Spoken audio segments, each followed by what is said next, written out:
Jackie Gervais, good morning. Hi. Hi. Jackie, you look like you're in a great spot there, and you won't be able to see Jackie.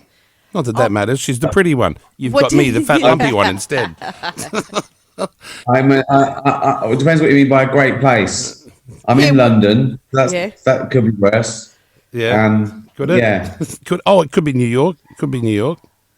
No, but I've been. I haven't left the country since last February. My last gig was Stockholm on, I think, February the 28th, and I've sort of been. I've been in England for Was that a year fart? now. Was that a fart? No, it's my chair. No, bullshit. I saw you lift. You lifted, and then I heard the noise. No, listen, it's an old leather chair. It happened. It happened a lot. Come on. So just ignore it. Okay, it'll happen a lot. Well, okay, fair enough. Yeah. So, Unless I keep deadly still. okay, you do what you want. You're in your own home. I wanted to get you on to celebrate. Well, it's Golden Globes. You're not doing that, so I won't be watching. But The Afterlife season 1 or 2 are streaming on Netflix now. This has been a huge success. If you haven't heard about it, everyone, it's a show about a guy whose wife dies, and then he just becomes miserable, and there's Just humour an in that arsehole. misery. Yeah. Well, Well, it doesn't care what he says or thinks. no, I like that. Yeah. I like that. Yeah, it's quite a dark subject. It is a comedy, but there's I love realism. So like real life, there's bad bits, and it starts with we see a video diary of his wife leaving him a message, and we know that she's no longer with us. She's died of cancer, and he's going through the 7 stages of grief, and he's going through shock and anger, and he decides he's suicidal. He's going to kill himself, but the dog's hungry, and that gives him long enough to think, well, if I'm going to stick around, I'm going to punish the world. I'm going to start saying exactly what I want. Before, I couldn't say what I wanted in case we got in trouble or it came back and hurt someone I love. But I've got no one now, and I'm just going to say what I want. And he treats it like a superpower. But of course, all his friends remember, he was a nice bloke once, and there's glimmers of him coming through it. And it's basically, so far, the 2 series, it asks the question, if you lose everything, is life still worth living? And so he's exploring. And with series 3, which I've written, which we're filming in April, hopefully, it's the end of the story, the end of the tale, and we see where he is now, and whether he gets through it, whether he's okay. And he's lost everything. He's never going to be okay like he was. All he wants is Lisa back, and he can't have that. But he's going through negotiation now with the world. He's going, okay, why should I stick around? And it's it's weird to hear like the premise of the show, but then go hilarity and it goes all the way through this, because it's very funny. You almost feel like you shouldn't be laughing at a lot of it, but it's fantastic. But do you know what? But real life is like that. Yeah. With real life, we eventually lose everyone we love. It starts with pets, grandparents, parents, and then siblings, and then and no one goes around going, they don't remember their life as losing people. They remember what a great time they had. That's true. So it's a celebration of life. It is a celebration, Yeah. And without spoiler alerts, he comes to terms with what he had and what he's got. And real life, that's exactly what real life is like. One minute you're laughing, then you get a terrible text, or and it's ups and downs. You never know what's around the corner. And the reason I called it Afterlife was sort of a double-pronged attack. One, he thinks that his life's over. He thinks losing Lisa was everything, right? Yeah. 2, I made him an atheist, so he hasn't even got that comfort. So I wanted him to be totally alone, and how can he cope with it? So you obviously, if you're wrapping up season 3, you're looking for a new project. Have you thought about what the next thing will be? I have, and I've got it down to 3 completely different projects. I don't know which one I'll go for. Netflix have said we'll have it, whatever it is, which is a lovely position to be in. That's like isn't that like a desperate chick on holidays? You go on holidays and there's one desperate that'll bang anyone. Is that how you feel? Well, Netflix no, is? it's like they look at me and they thought, listen, he's been in the business 20 years. He's done okay. He does. He has. Why would this next one be? Why is this next one going to be the worst thing ever? They've got to assume if you throw a ball at a window 50 times and it smashes every time, you think, well, if I throw it again, the window will probably smash. You think that, right? It's just simple science. What about I think that they're very clever for doing this. So they've said they'll take whatever you've got. Yeah, but is it hard for you to choose which one you're going to do? Because you say there's 3. And they're all very different. They're all very, very different. I can tell you in principle that one is a sort of one is a fake documentary. Yeah, one been done a million times though. I wish I'd done it before. I love a fake documentary. I think that sounds like a winner. What's the next one? With a it's a bit of a twist. It's a bit of a twist because it's a very modern day take on it. One is more traditional, an old fashioned sort of blue collar sitcom almost. But, that sounds good. Sounds very King of Queens to me. Is it King of Queens? Is that what it's like? So Office, Office. Yeah, you've just been done to death as well. You just rehashing your shit. It's awkward when I can't give you the details, and it just sounds like everything else. I'm sure it's wonderful. I'm sure.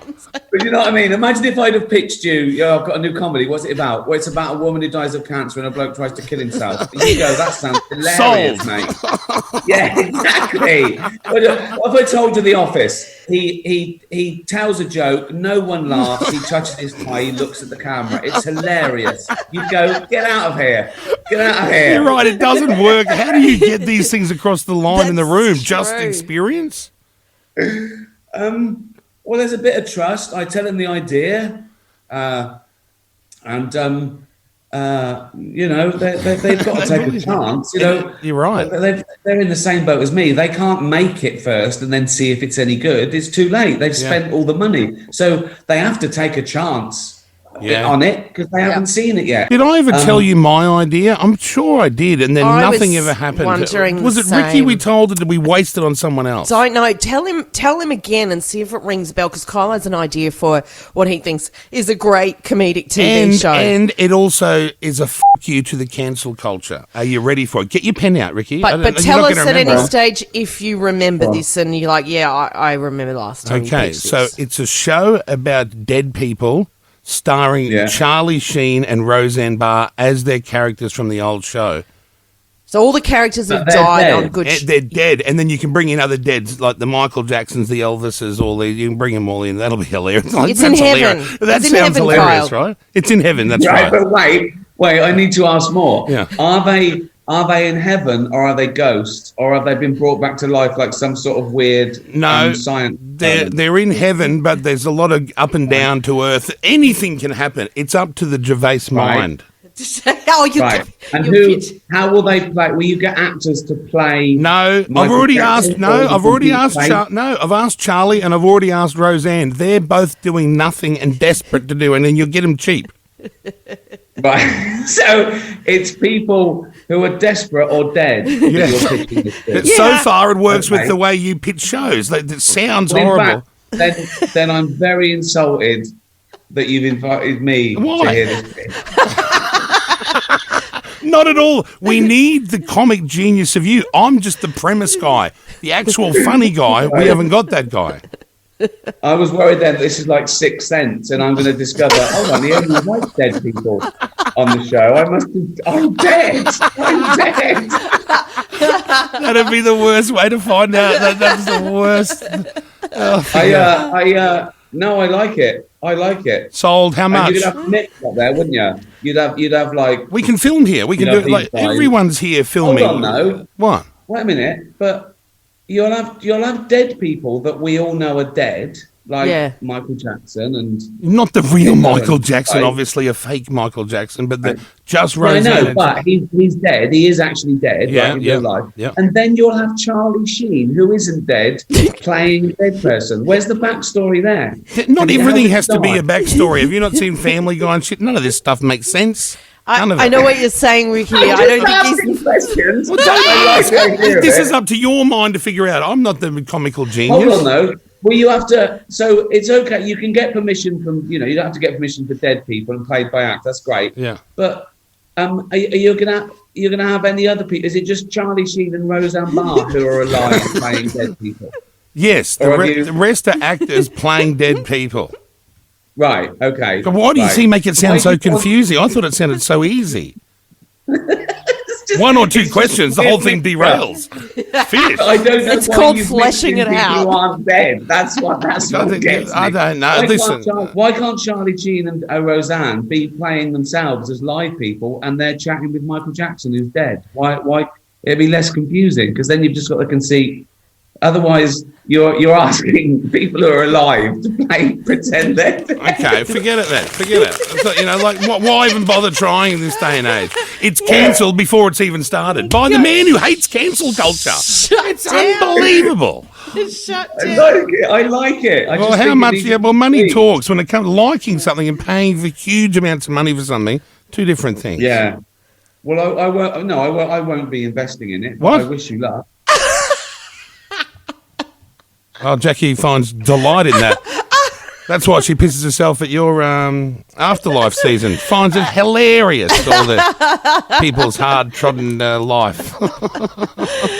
Oh, that's funny. Obviously, you hadn't heard the pitch before, and if you have, that's even funnier. If I find an old tape where you've pitched this before to Ricky. Yeah, and he said he loves hasn't. it. No, Oh, he hasn't? He Okay, hasn't. good. He would have known. He would have known. I'd remember that. You don't remember. You don't forget a pitch like that. Why don't we do a documentary Yeah. of you going round, hidden camera, Pitching it. pitching that idea to executive? That's a great I think idea. that's where the money lies. I'd be really. That I'd pay to see. You know what? You know what? I'm meeting with an Amazon executive in 2 weeks. I'll set up a little hidden camera thing and see what he thinks. He's from LA. He's an LA like one of those LA Amazon type of TV guys. You know the type.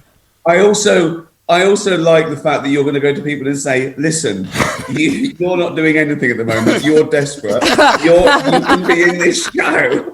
That's the other pitch I want to see. I want to see you pitching this Charlie Sheen going, "Mate, your life's fucked, but you can come back. You're playing a dead guy, and it's you. And I know you're not dead. I mean, that's the documentary there." You think it's going to be a struggle? I reckon he'll be like, "I'm taking it. I'm done." It's a walk up start. Hey, what's that on? Yeah, no, I think you're right. What's that over your left shoulder there? Is that the Spirit of Ecstasy I see on the shelf?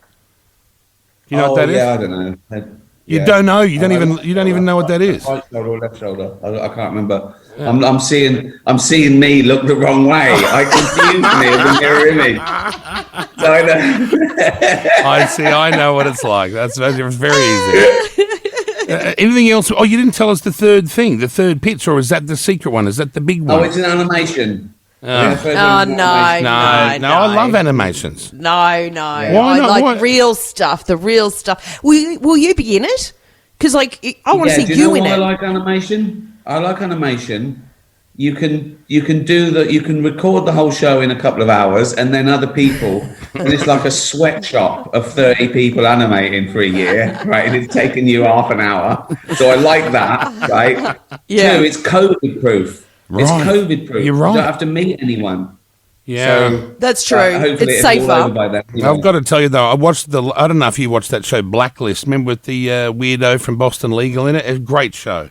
Do you know who it is, Jackie? No, I haven't seen it now. Yeah, I'm Anyway, trying to. we watched it for It's a big show, like a big, that's 24 star one show, of those Keith things, Sutherland type. Oh, season shows, after right? season after season, and the last episode was ruined by COVID. And I'm sitting there, got the ciggies out, got the giant Coke in the undies, watching the TV, and then halfway through, it turns into animation, and then they go, "We had to animate the final part of." Not really. Yes. I couldn't believe it. Yeah. I got over it. I kept watching so it. Weird. That was That's very like weird. one of your ideas. That's like. Yeah, brilliantly weird. Like before their time. Is that what you're saying? Yeah. Yeah, that's what exactly. he's saying. Yeah. They laughed at Galileo. So who knows? Hey, look, it's great to talk to you as always. Afterlife season 1 and 2 streaming now on Netflix, and he's about to do season 3. Yeah. That's awesome. It's good to be Ricky, Have hey? you still not changed your undies the whole of COVID, or you're sitting through that? I haven't worn. I reckon I've worn underpants twice in the last year. Is that right? Yeah, I can't be bothered. I'm walking around in either pajamas or sweatpants all day. That's the life. They're clean. They're clean, but there's no point in putting on stuff and getting dressed up. Don't you miss putting on? I love putting on the undies and the little. I've just started wearing ankle socks. I always thought they were for homosexuals or tennis players my whole life. But a fat weirdo can also wear anklet socks. Have you worn those? And I did it because the normal socks. What's the point of them? They're just the ones that no, they don't even come up to the ankle, do they? I think I have. Yes, I think I have tennis or something. I did, years ago. Yeah. Are you playing tennis? Huh? Are you playing tennis? Oh, do you? I love it. I've missed tennis. I love tennis. I play every week. Well, not during the pandemic, but I absolutely love tennis. Yeah. Oh. Yeah. Russell Crowe's playing tennis. Russell's here. He's here in Sydney, and there's always pap shots of him playing tennis. Russell Crowe? Yeah. Like he's out there. He's got the giant beard. It's like Santa playing tennis. It's a great. I would say good on him. Seriously, I was saying good on him. Good on him. I bet you didn't pitch this stupid idea to him, did you? I will. I'll do it. I'll go down the tennis thing today. I'll go and pitch it. Okay, good. He's so tough. He'll be like, "F off, mate. I'm playing tennis." No worries, Russell. Oh, we can sit here and take the piss out of me all day, but we've got a show to do. This is fun. Was this live, or you can cut all the best bits down to 38 seconds? No, we don't do shows like that. Everything's live. Nothing gets cut out here. No. It was an absolute pleasure. Lovely to talk to you. Thanks, Ricky. Great. If you make it through the pandemic, I'll send over all the audition tapes and the gotcha and the stings and see how it goes. I'll come on again when it's released on Netflix. Well, okay, done deal. I'll let you watch it, and then you can tell me. You can give me your as a fellow creator. Yeah, you can give me your honest opinion. Wow, look at that. Well, that's an honour. I know you're laughing, but I'm taking that as a positive. Glass half full. You're going to say it would have been better with Humphrey Bogart as a ghost. If only you'd taken my lead. Hey, look, good luck to you. But, the odds are against you. The odds are against you. You can't win every time, is what I've been telling everyone. Not every time. This could be it. This could be the biggest. Could be the unstuck. The biggest flop ever. Yeah. I doubt it. Ricky, nice to talk to you, buddy. Thanks, Ricky. Go 9 nights now. Ricky Gervais this morning, Afterlife on Netflix. Season 1 and 2 is now streaming. Cheers, my friend. Good night.